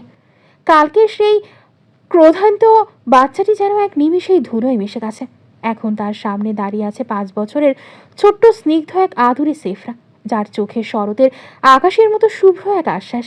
সিফরার নরম হাতের আঙুলগুলো যখন তৃষার হাতের তালুতে এসে একটু ভরসা খুঁজল, তখন তৃষার মনে হলো মাতৃহীন এই নিঃসঙ্গ কুড়িটি বোধ হয় এবার পাপড়ি মেলার জন্য একজন মালি খুঁজে পেয়েছে। সিফরা ছোট্ট করে বলল, তুমি কি সত্যিই আর ব্যথা পাচ্ছ না? তৃষা হাসল সামান্য, অতঃপর সিফরাকে পরম মমতায় বুকের খুব কাছে টেনে নিল। সিফরার গায়ে সেই পবিত্র শিশুদের সুবাস তৃষার সমস্ত ক্লান্তি হরণ করে নিল মুহূর্তে। এই একটি পলকে তারা দুজনে এক অদৃশ্য বন্ধনে জড়িয়ে গেল। তৃষা সিফরার আদুরে কপালে স্নিগ্ধ চুমু দিয়ে বরাবরের ন্যায় মিষ্টি কণ্ঠে বলল, না মামা। হামিদা বেগম বরাবরই ভীষণ অভিজ্ঞ ধাঁচের রমণী। ব্যবহার অতি মিষ্ট হলেও তার তীক্ষ্ণ চাউনি এড়িয়ে মিথ্যাচার করাটা বড্ড দুষ্কর। একটা সূক্ষ্ম কথার তীক্ষ্ণ শুলে মানুষকে অতি সহজে বিদ্ধ করেন তিনি। আর প্রতিপক্ষ যদি হয় তৃষার মতো এমন আড়াড়ি, তাহলে তো কথাই নেই। সুকনীরের ড্রয়িং রুমের স্নিগ্ধ পরিবেশে আজ এক অদ্ভুত থমথমে ভাব বিরাজ করছে। দুপুরের কড়া রোদ্দুর জানালার ভারী পর্দা ভেদ করে কার্পেটের উপর এসে আছড়ে পড়েছে। সোফায় আসীন উপস্থিত সকলে, মাঝখানে উপবিষ্ট হামিদা বেগম। যদিও আগে এই বাড়িতে তার যাতায়াত ছিল কালে ভদ্রে, কিন্তু তিশার বিয়ের পর থেকে যেন তার আগমনের জোয়ার এসেছে। তিনি তীক্ষ্ণ দৃষ্টিতে তিশার কপালে লেপ্টে থাকা ব্যান্ডেজটার দিকে তাকিয়ে দ্বিতীয়বারের মতো আবারও শুধালেন, কি হলো তৃষা, বলছো না কেন? কি হয়েছে কপালে? তৃষা বরাবরই একটা জিনিসে খুব কাঁচা, তাহলে এই মিথ্যে বলা। যেখানে একবার মিথ্যা বলতেই দ্বিধাদ্বন্দ্বে ভোগে সে, সেখানে পরপর 2 বার মিথ্যা বলেও হামিদা বেগমের প্রশ্নের শুল থেকে নিজেকে কিছুতেই ছাড়তে পারছে না সে। সকলের অলক্ষ্যে সে একবার টেডি বিয়ার হাতে দূরে দাঁড়িয়ে থাকা টুইঙ্কেলের দিকে তাকালো। জড়সড় হয়ে দাঁড়িয়ে আছে মেয়েটি, ওর ডাগর চোখের কোণে ভয়ের ছায়া স্পষ্ট। ঝুমার মুখেই সে শুনেছে মেয়েটি বড্ড ভীত, কেননা মায়ের মৃত্যুর পর টুইঙ্কেলের সার্বক্ষণিক দেখার দায়িত্ব যার উপর বর্তি ছিল সেই পরিচারিকাটার শারীরিক নিগ্রহের ক্ষত আজও টাটকা টুইঙ্কেলের ছোট্ট দেহে। তাই হয়তো অযাচিত কারণেই ভয় পাচ্ছে মেয়েটি। তৃষা অগোচরে মুচকি এসে আশ্বস্ত করলো তাকে। অতঃপর হামিদা বেগমের দিকে তাকিয়ে একদম অকুণ্ঠ চিত্তে সে বলল, বিশেষ কিছু না চাচিমা, আসলে ওই যে ড্রয়িং রুমের বড় ফুলদানিটা সরাতে গিয়ে বিপত্তি, অসাবধানতাবশত কোনটা লেগে গেছে, এই আর কি। তৃষার কথাগুলো বিশ্বাসযোগ্য হলো না হামিদা বেগমের কাছে। তার অনুসন্ধিৎসু চোখ দুটো একবার তৃষার দিকে আর একবার ত্রস্ত টুইঙ্কেলের দিকে ঘুরে এলো। সত্যি তো? জি। হামিদা বেগম আরও কিছু প্রশ্নের ফের পুনরাবৃত্তির করতে উদ্যত হতেই পাশ থেকে সাবরিনা সোফা থেকে উঠে দাঁড়িয়ে বলল, উফ আম্মু, ইদানিং তোমার ওকালতির স্বভাবটা বড্ড বেড়েছে। তুমি কি এখানে ভাবির খোঁজ খবর নিতে এসেছো নাকি তাকে প্রশ্ন করে ভরিয়ে দিতে? হামিদা বেগম মেয়ের কথায় বাধা দিতে যেতেই পাশ থেকে মৃত্তিকা ফের বলল, হ্যাঁ আম্মু, রাখো তো। অতপর সে তৃষার দিকে তাকিয়ে বলল, চলো তো ভাবি, শুনেছি তুমি অনেক ভালো পাস্তা বানাও, আমার ফেভারিট। চলো একটু বানিয়ে খাওয়াবে। তৃষা মৃদু হেসে বলল, একটু একটু পারি, আচ্ছা চলো। অতপর দুজনে মিলেই চটজলদি পা বাড়ালো কিচেনের দিকে। হামিদা বেগমের হাজারটা কথার হাত থেকে নিজেকে রক্ষা করতে পেরে হাফ ছেড়ে বাঁচল তৃষা। মনে মনে হাজারবার ধন্যবাদ জানালো সাবরিনা আর মৃত্তিকাকে। দুপুরের তীব্র রৌদ্র দহন তখন স্থিমিত হয়ে এসেছে। কিছুটা ম্লান রৌদ্র বিকিরণ তপ্ততা ছড়াচ্ছে ধরণী জুড়ে। দুপুরের রান্না বাড়া সেরে একদম ফ্রেশ হয়ে ওয়াশরুম থেকে বেরিয়েছে তৃষা। অতপর ড্রেসিং টেবিলের সামনে দাঁড়ালো সে। বাইরের ম্লান রোদটা জানালার কাজ ছুঁয়ে ওর ঘরে এসে পড়েছে। আয়নায় এক ঝলক নিজের প্রতিচ্ছবিটা দেখে একবার দীর্ঘশ্বাস ফেলল সে। কপালে ব্যান্ডেজটা এখনও একটু টনটন করছে। ভেজা চুলগুলো তৎক্ষণাৎ হেয়ার ড্রায়ার দিয়ে দ্রুত শুকিয়ে সে পা বাড়ালো নিচের দিকে। 30 বছরের চৌকস নেভি ক্যাপ্টেন আর্য হাসান। সুঠাম দেহের অধিকারী আর্যর তীক্ষ্ণ চোয়ালে সর্বদাই পেশাদারি গাম্ভীর্য বিদ্যমান। কাল নিজের অজান্তে সে একটু বেশি কঠোর হয়ে পড়েছিল তার ছোট্ট মেয়েটির ওপর। যে শাসন স্নেহের আবরণে ঢাকা থাকার কথা ছিল তা আচমকাই রূঢ় কর্তব্যের আঘাতে বড় বেশি করা হয়ে বিঁধেছে। তাই নিজের অনুশোচনা থেকে সে ঠিক করো এই ফাঁকা সময়টাতে একবার মেয়েটার সাথে কথা বলবে। সেই উদ্দেশ্যেই তৎক্ষণাৎ পাশ থেকে ফোনটা তুলে ডায়াল করলো পরিচিত নম্বরে। দুপুরের খাবারের তোড়জোড়। এমনিতেই বেলা চড়ে গিয়েছে বিলম্ব রান্নার দরুন। তাই ব্যস্ত হাতে তৃষা তড়িঘড়ি খাবার সাজাচ্ছে টেবিল জুড়ে। হঠাৎ কিছুটা দূরত্বে অবস্থিত ল্যান্ডফোনটা বেজে উঠল। একটানা কর্কশ শব্দে চারপাশটা যেন কেঁপে উঠছে। ঝুমাকে একবার ডাকলো তৃষা, তবে আশেপাশে ঝুমা সহ সবাই অনুপস্থিত দেখে তৃষাই দ্রুত পায়ে এগিয়ে গেল। ভেজা হাতটা দ্রুত টিস্যু দিয়ে মুছে রিসিভারটা কানে তুলে নিয়ে অতি মৃদু স্বরে বলল, হ্যালো, আসসালামু আলাইকুম। ভেসে আসা মেয়েরই সুরেলা কণ্ঠটায় 1 মিনিটের জন্য স্তব্ধ হয়ে গেল গম্ভীর ক্যাপ্টেন আর্য হাসান। পরক্ষণে ভ্রুকুটি পূর্বক চোয়াল শক্ত করে প্রশ্ন ছুড়ল। ঝুমা? একগুচ্ছ কেশরাজ অবাধ্য হয়ে ললাটে লুটিয়ে পড়েছে তৃষার। বাতাসের ছন্দে সেগুলো নৃত্য করছে অবাধ্য প্রেমিকের ন্যায়। আর তাতেই কিছুটা বিরক্ত তৃষা। ব্যস্ত হাতে সেগুলো কানের পিছিয়ে গুছতে গুছতে সে বলল, না, আমি তৃষা। তৃষা নামটা গণগুহরে পৌঁছাবা মাত্রই থামল আর্য। স্তব্ধ নির্বাক সে দৃষ্টিতে অতিবাহিত হলেও বেশ কিছুটা সময়। অপর পাশ থেকে তখনও ভেসে আসছে কিছু প্রশ্নাত্মক শব্দ। কে বলছেন? আরে ফাইজলামি করেন নাকি? ধুর, রাখুন তো। একা একা কথাগুলো বলেই ফোন কেটে দিল তৃষা। তৃষা ফোন কেটে দিতেই আর্যর মুখাবয়বে ফের গাম্ভীর্য ফুটে উঠল। সেও কিছুটা বিরক্ত হয়ে ফোনটা ছুঁড়ে মারল বিছানায়। আনমনে উচ্চারণ করল, ড্যাম ইট। মধ্যাহ্নভোজন সেরেই এই বিদায় নিয়েছেন হামিদা বেগমরা। পুরো বাড়ি জুড়ে এক অদ্ভুত নিস্তব্ধতা। তৃষা তখন মাত্রই ডাইনিং টেবিলের কাজ শেষ করে গুছিয়ে উঠতে যাচ্ছিল। হঠাৎ ওর মনে হলো কেউ একজনের পেছনে দাঁড়িয়ে আছে। খুব সন্তর্পণে যেন নিঃশ্বাসের শব্দটুকু কেউ শুনতে না পায়। তৃষা ঘাড় ঘুরিয়ে দেখলো দরজার আড়ালে অর্ধেক শরীর লুকিয়ে দাঁড়িয়ে আছে ছোট্ট টুইঙ্কেল। ওর সেই নীলাভ চোখ দুইটির ডাগর ডাগর দৃষ্টিতে এখনও রেশমি কুয়াশার মতো একরাশ বিস্ময় আর জড়তা।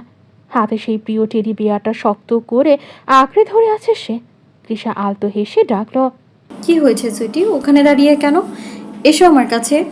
টুইঙ্কেল ধীর পায়ে এগিয়ে এলো। ওর ছোট্ট পা ফেলার শব্দেও যেন কার্পেটে হারিয়ে যাচ্ছে। তৃষার একদম কাছে এসে দাঁড়ালো সে। কিছুক্ষণ মাথা নিচু করে থাকার পর হঠাৎ মুখ তুলে চাইল। ও সেই মায়াবী কণ্ঠে ভাঙা ভাঙা স্বরে প্রশ্ন করল, তুমি আমায় বাঁচালে কেন? তৃষা অবাক হওয়ার ভান করে কপালে লেপটে থাকা ব্যান্ডেজটাতে আঙুল ছুঁয়ে স্মিত হেসে বলল, কই বাঁচালাম, আমি তো সত্যিটাই বললাম। টুইঙ্কেল মাথা নাড়ল। ওর চোখের মনি দুটো চিকচিক করছে। না, তুমি মিথ্যা আবার বলেছ। ফুলদানিটা তো আমি তোমার মাথায় মেরেছিলাম, তাহলে তুমি কেন আমায় বাঁচালে? তোমার তো অনেক লেগেছে, তাই না? তৃষা এবার ডাইনিং চেয়ারে ছেড়ে হাঁটু মুড়ে বসলো মেঝেতে, ঠিক টুইঙ্কেলের উচ্চতায়। ওর তুলতুলে গাল দুটো যেন লাল আপেলের মতো হয়ে আছে। তৃষা আলতো করে টুইঙ্কেলের কচি হাত দুটো নিজের হাতের মুঠোয় নিল। একরাশ মুগ্ধতা নিয়ে ওর নিষ্পাপ চেহারার দিকে তাকিয়ে রইল কিছুক্ষণ। পৃথিবীর সব পবিত্রতা যেন এই ছোট্ট মেয়েটার চোখে মুখে মাখানো। অতপর খুব নরম সুরে বলল, একটুও লাগেনি। জানো তো টুইঙ্কেল, পৃথিবীতে কিছু কিছু চোট থাকে যা অন্যকে বাঁচানোর আনন্দে নিমিষেই সেরে যায়। আমি না হয় একটু বকা খেতাম, কিন্তু তোমার ওই ছোট্ট মনে ভয় দানা বাঁধলে আমার খুব কষ্ট হতো। টুইঙ্কেল স্তব্ধ হয়ে তাকিয়ে রইল। এই বাড়িতে ওর জন্য শাসন আছে, নিয়ম আছে, এমনকি একাকিত্বের পাহাড়ও আছে, কিন্তু এমন নিঃস্বার্থ আগলে রাখার মানুষ বোধহয় খুব একটা দেখেনি সে। ও অস্ফুট স্বরে বলল, কিন্তু কেন? তুমি তো আমায় চেনো না ঠিক করে, আর আমি তোমাকে ব্যথাও দিয়েছি। তৃষা টুইঙ্কেলের নাকের ডগায় আলতো করে একটা টোকা দিল, তারপর মিষ্টি হেসে, আরে ফ্রেন্ড টু ফ্রেন্ডদের জন্য এটুকু করে, তাই না? টুইঙ্কেলের চোখ দুটো বিস্ময়ে ছাড়া পড়া হয়ে গেল। টেডি বিয়ারটা বুকের সাথে আরো জোরে চেপে ধরে সে শুধালো, তুমি তুমি আমার ফ্রেন্ড, সত্যি? তৃষা ওর দুই কান টেনে দিয়ে বলল, অবশ্যই। এখন যদি তুমি রাজি হও তবে আমরা আজ থেকেই বেস্ট ফ্রেন্ড। কি বলো, হবে নাকি ফ্রেন্ডশিপ? টুইঙ্কেলের মুখে এতক্ষণ এক চিলতে হাসি ফুটে উঠল। মেঘলা আকাশে এক চিলতে রোদ্দুর উঠলে যেমন দেখায় ওর হাসিটা ঠিক তেমনই স্নিগ্ধ। ও লাজুক ভঙ্গিতে মাথা নেড়ে বলল, আচ্ছা, তাহলে আমরা ফ্রেন্ড, পাক্কা ফ্রেন্ড। তৃষা হাসল। ওর মনে হলো কপালে ওই সামান্য আঘাতটার বিনিময়ে ও এক টুকরো জান্নাত খুঁজে পেয়েছে এই বাড়িতে। টুইঙ্কেল হঠাৎ ওর ছোট ছোট হাত দুটো দিয়ে তৃষার গাল ছুঁয়ে দিল। পরম মমতায় তৃষা ওকে বুকের মাঝে জড়িয়ে ধরল। বাইরে তখন সন্ধ্যা নামছে, আর সুখনীরের চার দেয়ালে এক নতুন সম্পর্কের বীজ অঙ্কুরিত হচ্ছে। সন্ধ্যাটা আজ সুখনীরের দেয়ালগুলোতে এক নতুন রঙের প্রলেপ বুলিয়ে দিয়ে গেল। যে মেয়েটি সারাদিন নিজের ভেতর এক দুর্ভেদ্য দেয়াল তৈরি বসে থাকতো, সেই ছোট্ট টুইঙ্কেল আজ তৃষার আঁচল ছাড়তেই চাইছে না। আগন্তুক তৃষা যে কখন তার একাকিত্বের মরুভূমিতে এক পশলা বৃষ্টির মতো নেমে এসেছে তা সে নিজেও হয়তো বুঝতে পারেনি। টুইঙ্কেলের সেই অবিশ্বাসের মেঘগুলো তৃষার স্নেহের পরশে যেন শরতের শুভ্র কাশবনের মতো হালকা হয়ে মিলিয়ে গেল। যে শিশুটি কাউকে বিশ্বাস করতে ভয় পেত, যার কাছে বড়দের শাসন মানেই ছিল এক আতঙ্কের নাম, আজ সে তৃষার কোলে রোম খুঁজে পেয়েছে পরম নির্ভরতা। এই অল্প ঘন্টার আলাপে তাদের মধ্যে এক অদৃশ্য বন্ধুত্বের সেতু তৈরি হয়ে গেল, যা বছরের পর বছর পাশে থেকেও অনেকে গড়তে পারে না। রাত তখন অনেকটা গভীরে, চারদিকে নিস্তব্ধতা চিরে কেবল ঝিঝি পোকার ডাক শোনা যাচ্ছে। টুইঙ্কেলকে ঘুম পাড়িয়ে তৃষা নিজের রুমে ফিরেছে কিছুক্ষণ আগে। এই অজানা নিস্তব্ধতা সুখনীরকে আসছে পৃষ্ঠে জড়িয়ে ধরেছে। এমন সময় আবারও ফোন দিল আর্য, তবে এবার আর ল্যান্ড ফোনে নয়, ঝুমার মোবাইল ফোন মারফত সে কল করল তার কলিজার টুকরো টুইঙ্কেলের কাছে। ঝুমা ঘুমন্ত টুইঙ্কেলের মাথার কাছে বসে সস্নেহে হাত বুলিয়ে ওর ঘুম ভাঙালো। টুইঙ্কেল চোখ কষতে ঘুম ঘুম ভাবে ঝুমার দিকে তাকাতেই ঝুমা ওর হাতে তুলে ফোনখানা সঙ্গে সঙ্গে ওপাশ থেকে আর্য সেই গম্ভীর অথচ সৌহার্দ্য কণ্ঠস্বর ভেসে এলো, মাম্মাম, ঘুমিয়ে পড়েছিলে? বাবার কণ্ঠস্বর কানে পৌঁছাতেই টুইঙ্কেলের দু চোখের ঘুম এক নিমিষে উধাও হয়ে গেল। ফোনের ওপাশে বাবার গলা পেয়ে এসে ধরফর করে উঠে বসল। ঝুমা ওর পিঠে আলতো করে বালিশ দিয়ে হেলান দিয়ে বসিয়ে দিল। টুইঙ্কেল ফোনের স্পিকার অন করে উত্তেজনায় আধো আধো স্বরে বলতে শুরু করলো, পাপা, তুমি জানো আজকে কি হয়েছে? আমি না একজনকে নতুন বেস্ট ফ্রেন্ড পেয়েছি। আর্য ওপাশে মৃদু হাসল। মেয়ের কণ্ঠে এত আনন্দ, এতটা উচ্ছ্বসিত হয়ে মেয়েকে কথা বলতে অনেকদিন পর শুনেছে সে। সে কৌতূহলী হয়ে জিজ্ঞেস করল, তাই নাকি মাম্মাম? কে তোমার সেই নতুন বন্ধু? নাম কি তার? টুইঙ্কেল খিলখিল করে হেসে উঠল, তারপর রহস্য করে বলল, তার নাম হলো বানি। জানো পাপ্পা, সে না একদম ম্যাজিকের মতো। সে খুব সুন্দর করে হাসে আর আমাকে অনেক আদর করে। এমনকি বড়রা যখন আমাকে বকা দিচ্ছিল তখন বানি আমাকে বাঁচিয়েছে। আর্যর কপালে কিছুটা ভাঁজ পড়ল। সে কিছুটা অবাক হলেও কিছুটা শান্ত স্বরে শুধালো, বানি? এটা কেমন নাম মাম্মাম? টুইঙ্কেল উৎসাহ নিয়ে বলতে লাগলো, সে দেখতে খুব সুন্দর পাপ্পা, একদম আমার ফেভারিট র্যাবিট টেডিটার মতো। আর তুমি জানো, সে আমাকে বলেছে সে যে আমার ফ্রেন্ড হবে, আর আমি ওর কপালে ব্যথা দিয়েছিলাম, যে কারণে তুমি আমাকে বকেছিলে যেন ও কিন্তু একটুও কাঁদেনি। শুধু আমার জন্য সব মিথ্যে বলেছে যাতে কেউ আমাকে বকা না দেয়। আমি ওকে খুব ভালোবাসি পাপ্পা। ও না থাকলে আজ আমি খুব ভয় পেতাম। আর্য ওপাশে নিশ্চুপ হয়ে সব শুনছিল, আর মনে পড়ে গেল দুপুরে ফোনে শোনা সেই কোকিল কণ্ঠে অপরিচিত রমণীটির কথা। টুইঙ্কেল থামলো না, সে অনর্গল তৃষার গুণগান গাইতে লাগলো। আচ্ছা পাপা, তুমি কবে আসবে? তুমি আসলে আমি তোমাকে আমার বাণীর সাথে পরিচয় করে দিব। সে কিন্তু অনেক ভালো পান্তাও বানাতে পারে। আর্য ঠোঁটের কোণে এক চিলতে হাসি ফুটে উঠল, কিন্তু পরক্ষণেই সে পেশাদারি গাম্ভীর্য ফিরে এলো। সে নরম গলায় বলল, আচ্ছা মাম্মাম, খুব জলদি আসবো। তোমার বাণীকে আমার পক্ষ থেকে থ্যাংক ইউ বলে দিও। এখন অনেক রাত হয়েছে, ঘুমিয়ে পড়ো। আচ্ছা পাপা। ফোনটা বিছানায় রেখে আর্য একটা দীর্ঘশ্বাস ফেলল। কেবিন জানালার বাইরে অসীম অন্ধকার সমুদ্র, শুধু ইঞ্জিনের একটানা গুরুগম্ভীর শব্দ আর ঢেউয়ের আছড়ে পড়ার আওয়াজ পাওয়া যাচ্ছে। এই মুহূর্তে আর্য হাসান আটলান্টিক মহাসাগরের গভীরে একটি অত্যন্ত জটিল সার্চ অ্যান্ড রেস্কিউ মিশনের নেতৃত্বে আছে। প্রবল নিম্নচাপের কবলে পড়ে একটি বাণিজ্যিক জাহাজের ইঞ্জিন বিকল হয়ে আছে, আর সেই জাহাজে থাকা 15 জন ক্রু মেম্বারকে উদ্ধার করাই এখন আর্যর মূল লক্ষ্য। মাঝ সমুদ্রে বাতাসের গতিবেগ বাড়ছে, উত্তাল ঢেউগুলো যেন এক একটা পাহাড়ের মতো ফনা তুলছে।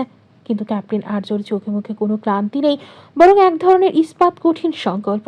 কেবিনের দরজা নক করে ভেতরে প্রবেশ করো আর্যর সেকেন্ড ইন কমান্ড। স্যার, বাতাসের গতিবেগ আরও বাড়ছে। লাইফ বোটগুলো নিয়ে এগোতে সমস্যা হতে পারে। আর্য উঠে দাঁড়ালো, তার নেভি ইউনিফর্মের গাম্ভীর্য অন্ধকারে স্পষ্ট। সে শান্ত অথচ দৃঢ় গলায় বলল, যে কোনো মূল্যে আমাদের কোর মেম্বারদের কাছে পৌঁছতে হবে। লাইফলাইন সেট করো এবং হেলিকপ্টার স্কোয়াড্রনকে স্ট্যান্ড বাই থাকতে বলো। আমরা কাউকে মাঝ সমুদ্রে ফেলে যাব না। ডেকের ওপর এসে দাঁড়ালো আর্য। নোনা বাতাস আর বৃষ্টির ঝাপটা এসে লাগছে তার তীক্ষ্ণ চোয়ালে।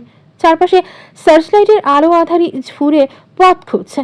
তবে প্রতিকূলে পরিবেশের মাঝেও মস্তিষ্কের বারংবার প্রতিধ্বনিত হচ্ছে মেয়ের উচ্ছ্বসিত কণ্ঠস্বর। হৃদয়ের নিভৃতে কোনো বারংবার প্রশ্ন জাগাচ্ছে তৃষা নামক মেয়েটি যে তার মেয়েকে নতুন করে বাঁচতে শেখাচ্ছে। পরদিন সকালে সুখনীলের ড্রয়িং রুমে ভোরের আলো ফুটতেই এক নতুন প্রাণ চঞ্চলতা দেখা গেল।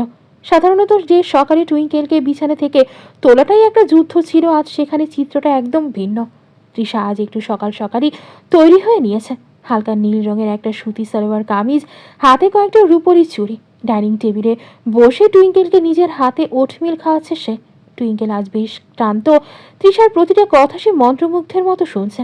তৃষা চামচ দিয়ে শেষ লোকমাটা খাইয়ে দিয়ে হাসি মুখে বলল, গুড গার্ল। আমার কিউটি পাই তো দেখি আজ সবটুকু শেষ করে ফেলেছে। এখন চলো চটপট ফ্রেশ হয়ে তোমার সেই কিউট ড্রেসটা পরে নাও। টুইঙ্কেল আবদারের সুরে বলল, বাড়ি, তুমি কি এখনই কলেজে চলে যাবে? আর একটু থাকো না। তৃষা ওর নাকে আলতো করে একটা টোকা দিয়ে বলল, বেস্ট ফ্রেন্ডরা কি কখনো একে অপরকে ফাঁকি দেয়? আমি ক্লাস শেষ করেই তোমার জন্য চকলেট নিয়ে আসবো, প্রমিস। এখন জলদি রেডি হও তো সোনা, নইলে তোমার বাণীর লেট হয়ে যাচ্ছে না? তোমার লেট হয়ে যাচ্ছে বানি? সোনা।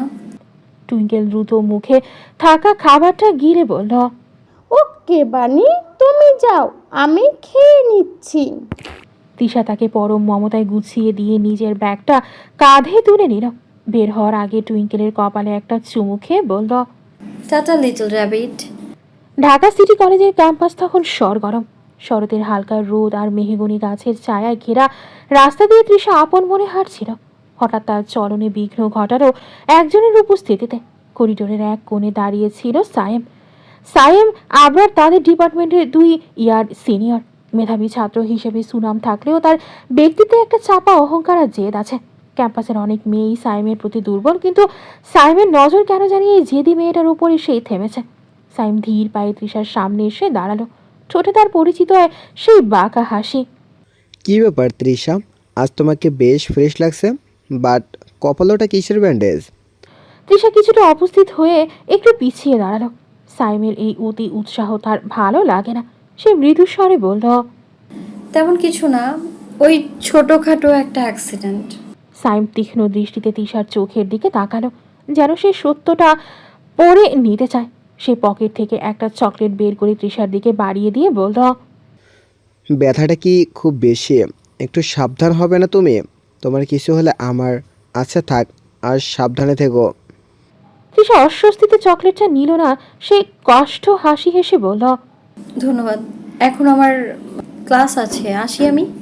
তৃষা দ্রুত পায়ে ভিড়ের মাঝে মিশে গেল। সাইম তৃষার যাওয়ার পথের দিকে তীক্ষ্ণ দৃষ্টিতে তাকিয়ে আনমনে মুচকি হেসে মনে মনে বিড়বিড় করল, এতটা অবহেলা ভালো নয় ডিয়ার তৃষাম। যাকে সায়েম পছন্দ করে তাকে সে নিজের করেই ছাড়ে। তৃষা ক্লাসরুমে ঢুকে একটা স্বস্তির নিঃশ্বাস ফেলল। সাইমের এই আচরণ তাকে দিন দিন ভাবিয়ে তুলেছে। তার প্রতি সাইমের এমন অনাকাঙ্ক্ষিত আকর্ষণ প্রথম দিন থেকেই টের পেয়েছে সে। তাই সাইমের উপস্থিতিতেও অস্বস্তি কাজ করে তার। ভাবতে ভাবতেই তৃষা বসল মেহসানার পাশে। মেয়েটা বরাবরের ন্যায় আজও জায়গা ধরে রেখেছিল। ক্লাস শেষ হয়েছে, সবুজাবৃত উদ্যানে বসেই গল্প করছিল মেহসানা আর তৃষা। আপাদমস্তকে স্ট্রেইট ফরওয়ার্ড তৃষার জীবন বিভিন্ন বিচিত্র অভিজ্ঞতার মধ্য দিয়ে গেলেও ছেলে সঙ্গ নামক জিনিসটার সংজ্ঞা সে জানে না বললেই চলে। বড় ভাইয়ের কঠোর নিবিড়তা তাকে সে বিষয়ে তেমন উৎসাহী হয়ে ওঠার সুযোগও দেয়নি। তবে গুটি কয়েক বাল্য সখী ছিল তার চঞ্চল জীবনের সঙ্গী। তবে তাদের মাঝে এখনও অবধি তার সঙ্গে মেহসানাই বর্তমান। দুটিতে মিলে মাঠের মাঝে বাদাম চিবোতে চিবোতে খোশ গল্পে মেতেছে। মেহসানা তৃষার মুখের টুইঙ্কেলের জীবন কাহিনীর বর্ণনা শুনেই বাদাম চিবোতে চিবোতে বলল, আসলে মেয়েটা একটু বয়সেই এত বিচিত্র অভিজ্ঞতার ভেতর দিয়ে গেছে। She has a different type of expressions Trishu. তবে তুই মেয়েটাকে না দেখলে বিশ্বাস করবি না, ট্রাস্ট মি। একদম খরগোশের মতো তুলতুলে। একটা মজার জিনিস কি জানিস, ও আমাকে বানি বলে ডাকে। বানি কেন? অ্যাকচুয়ালি ওর মতে আমি নাকি খরগোশের মতো, তাই। আচ্ছা, একদিন আনিস তো টুইঙ্কেলকে। তোর বর্ণনা শুনেই তো আমার দেখতে ইচ্ছে করছে ওকে। আচ্ছা আনবো, না হয় দেখিস কি তুলতুলে আর আদরে ও। আচ্ছা আনিস। কিছুক্ষণ চুপ থেকে মেহসানা ফের বলল, টুইঙ্কেলের কথা তো বুঝলাম, কিন্তু তোর হাজব্যান্ড? তৃষা ভ্রু কুচকে বলল, হাজব্যান্ড মানে? ক্যাপ্টেন। দেখ মেহু, ফার্স্ট অফ অল এই সম্পর্ক নিয়ে না তো আমার কোনো ভবিষ্যৎ পরিকল্পনা আছে আর না তো ওনার। আর সবচেয়ে বড় কথা, আমি কোনো দিনও ওনাকে দেখিনি অবধি, আর উনিও আমাকে দেখেনি। তো আমাকে ওনার ওয়াইফ একদমই বলবি না। Try to understand Trishu. তোরা কেউ কাউকে কখনো দেখিস বা ভবিষ্যতে কোনো পরিকল্পনা করিস, কিন্তু তোরা এখন ম্যারিড। 3 কবুলের পবিত্র বন্ধনে আবদ্ধ তোরা। সো এখন এই টাইপ কথা বলিস না প্লিজ। তৃষা সেখান থেকে উঠতে উঠতে বলল, I am not interested, specially in this topic. আর আমি টুইঙ্কেলকে প্রমিস করে এসেছি দ্রুত ফিরতে হবে আমায়, সো বাই। হ্যাঁ। তৃষার এক মুহূর্ত দাঁড়ালো না, কাঁধের ব্যাগটা ঠিক করে নিয়ে দ্রুত পায়ে গেটের দিকে এগিয়ে গেল। মেহসানা বসে রইল সেই সবুজ মাঠে। তার হাতে থাকা অর্ধেক চিবানো বাদামগুলো অবহেলায় ঘাসের ওপর পড়ে রইল। সে তৃষার চলে যাওয়ার পথের দিকে তাকিয়ে একটা দীর্ঘশ্বাস ফেলল। মেহসানা মনে মনে বিড়বিড় করে বলল, তোর এই পালানোর স্বভাবটাই না একদিন তোকে বিপদে ফেলবে ত্রিশু। তুই মানিস আর নাই মানিস, আই থিঙ্ক তোর অদেখা ক্যাপ্টেনই হয়তো তোর জীবনে বেস্ট চ্যাপ্টার হয়ে লেখা আছে। কালস্রোতের অভোগ নিয়মে দিনগুলো যেন শ্রাবণের মেঘের মতো একের পর এক ভেসে চলে গেল। দেখতে দেখতে 2 মাস মহাকালের গর্ভে বিলীন হয়েছে। এই সুদীর্ঘ সময়ে সুখনীরের দেয়ালগুলো অনেক নতুন গল্পের সাক্ষী হয়েছে। তৃষা আর টুইঙ্কেলের সেই অসম বয়সের বন্ধুত্ব এখন এক নিবিড় মায়ায় রূপ নিয়েছে। যে বাড়িটি এক সময় নিস্তব্ধতার চাদরে ঢাকা ছিল, সেখানে এখন মাঝে মাঝেই তৃষার খিলখিল হাসি আর টুইঙ্কেলের আধো আধো কথার কলকাকলি শোনা যায়। তৃষা যেন নিজের অজান্তে এই বিরান মরুভূমিতে এক পশলা বৃষ্টির ন্যায় নেমে এসেছে। আজ বাংলার পঞ্জিকায় ফাল্গুনের শেষাশেষি, বসন্তের বিদায়বেলা সমাগত, অথচ প্রকৃতির বুকে তার রেশ এখনও টাটকা। শিমুল পলাশের লাল আভা হয়তো রাজধানীর যান্ত্রিকতায় তেমন চোখে পড়ে না, কিন্তু বাতাসে এক ধরনের অস্থিরতা আছে যা জানান দিচ্ছে ঋতু পরিবর্তনের বার্তা।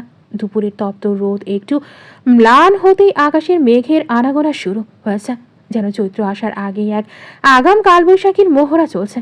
ঠিক এমন এক মেঘলা দুপুরে হযরত শাহজালাল আন্তর্জাতিক বিমানবন্দরের রানওয়ে স্পর্শ করল একটি বিশালাকার লৌহপক্ষী।